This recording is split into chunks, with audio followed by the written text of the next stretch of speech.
कैसे लड़ेंगे हम लोग?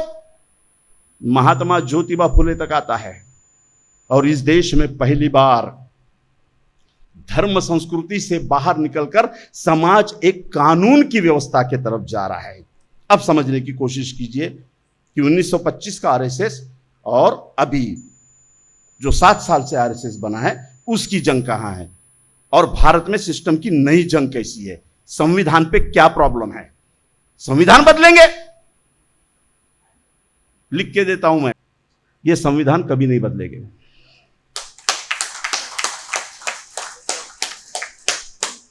कोई कारण ही नहीं है संविधान बदलने की। बिल्किस बानो के आरोपियों को छोड़ दिया, संविधान बदला क्या? किसानों की जमीनें हड़प ली, संविधान बदला क्या?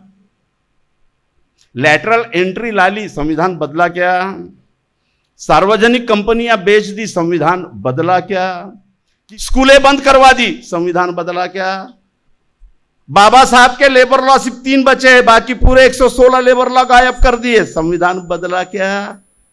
क्या नादान हो यार आप लोग, संविधान बदलेंगे? कोई जरूरत ही नहीं है इनको संविधान बदलने की। दम ठोक कर कह रहे हैं बहुमत के भरोसे पे चुनकर आए हैं, इसलिए हम नियम बना सकते हैं। बदलेंगे नहीं, बनाएंगे। व्यवस्था की लड़ाई को समझो। ये संविधान बदलेंगे नहीं, ये नए कानून बनाएंगे और नए कानून बनाने के लिए आप रोक नहीं सकते, क्योंकि उसे इजाजत ही बाबा साहब का संविधान देता है। ये संविधान नहीं बदलेंगे, ये कानून बनाएंगे और ऐसे कानून जो इनके फांसीवाद को, जो इनके हुकुमशाही को, जो इनके भांडवलशाही को रोकते हैं, उन्हें ठंडे बस्ते में डाल देंगे। फिर कैसी लड़ाई है? जब बाबा साहब अंबेडकर जी ने संविधान बनाया तो पहला विरोध किसने किया? गोलवरकर ने विरोध किया। ठीक है, ये जो संविधान है, ये संविधान में हम जैसे संस्कृति चाहते हैं उसका कोई भी दर्शन नहीं दिखता और उन्होंने उसे नाम दिया भारतीय संस्कृति। कौन सी संस्कृति है इनकी? सिंपल, 4 वर्ण और 4 वर्ण की अपनी अपनी पायरी, कर्तव्य, जिम्मेदारियां। सत्ता किसके पास में रहनी चाहिए? ब्राह्मण और क्षत्रियों के पास में। बाद में उन्हें कुछ नहीं चाहिए, उनकी संस्कृति यही है। संविधान में यह सब मिलता है क्या? तो संविधान को वो लेकर चलेंगे। और संविधान में यह सब नहीं मिलता है तो संविधान जहां से बदला जाता है वहां घुसकर उसमें नए अमेंडमेंट करेंगे।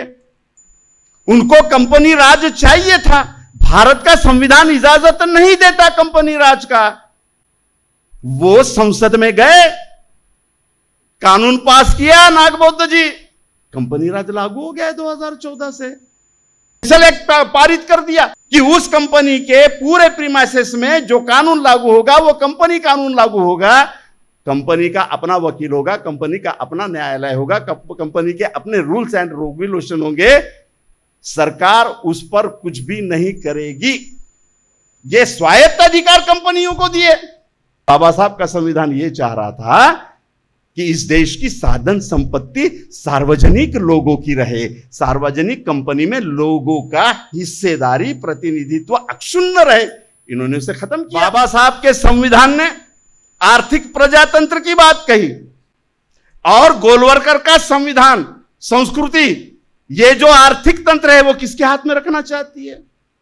वैश्य समूह के हाथ में रखना चाहती है। कुमार तो वैश्य नहीं है ना, चमार तो वैश्य नहीं है ना, क्या है? धोबी तो वैश्य नहीं है ना, मेहतर तो वैश्य नहीं है, क्या है? कसाब तो वैश्य नहीं है ना। कौन है वैश्य? तो आज पूरा अर्थतंत्र संसद में जाने के बाद ने वैश्यों के हाथ में दे दिया। नई एजुकेशन पॉलिसी लाई। तुम जिस पायरी पे हो उसी पायरी पर ट्रेनिंग देने का सिस्टम ला लिया। मोची को मोची बनाकर रखा, मेहतर को मेहतर बना दिया, चमार को चमार बना दिया, धोबी को धोबी बना दिया। नई एजुकेशन पॉलिसी में यह सब बनाया, लेकिन अरबों खरबों के कंट्रोल्ड इकोनॉमी में किसको हावी किया? वैश्य समूह के। अदानी को लाया, अंबानी को लाया।